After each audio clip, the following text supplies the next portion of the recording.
I bit my tongue and didn't tease Jose as I have for several years, but he may want to comment on this. Because of our ability to do sequencing, to look carefully at the makeup of the specific genes, there was a very interesting discovery about the Iberian Peninsula, which I know that we've talked about enough times. You may want to comment on this. And then we'll go to Mary Claire, I'm sure. Go ahead.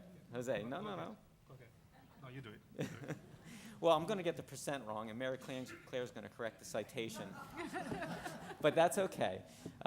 More or less based on the Y chromosome, if I remember correctly, which men carry and women don't, between 10 and 20% of the men in Spain are clearly of Jewish descent, and this is, of course, a consequence of the Inquisition. So the story that... Stand up. So we keep telling Jose that's why he fit in so well when he came to New York. Right.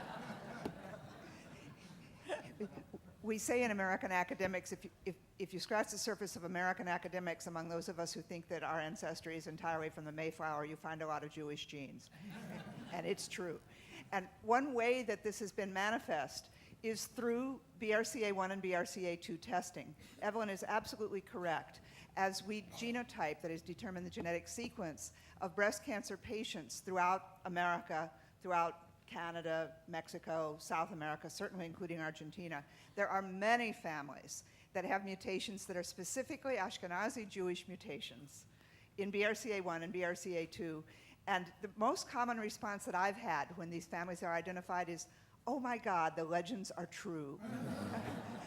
And one then hears the stories that have been passed down through generations of families moving through Spain, being given, there's one marvelous story from a very large family that has branches in Colorado, New Mexico, Arizona, Mexico itself, that turns out to be a Jewish family. And unbeknownst to them officially, for the last 400 years, and the story is that the progenitor of this family was a physician to the King of Spain at the time of the Inquisition. He was a friend of the king.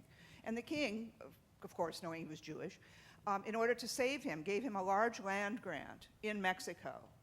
And the physician moved to Mexico, and over the next few years brought a large number of his relatives and friends with him.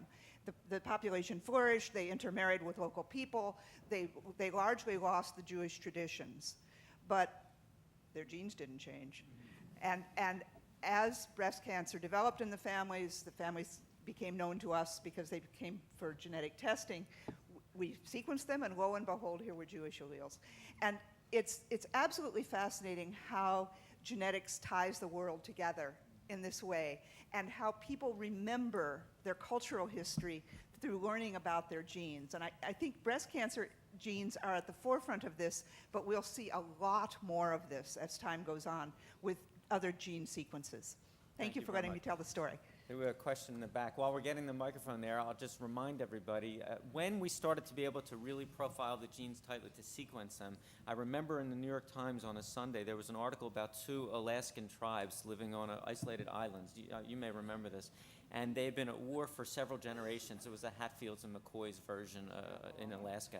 And when they sequenced them, they found out that they weren't just related, they were the same clan.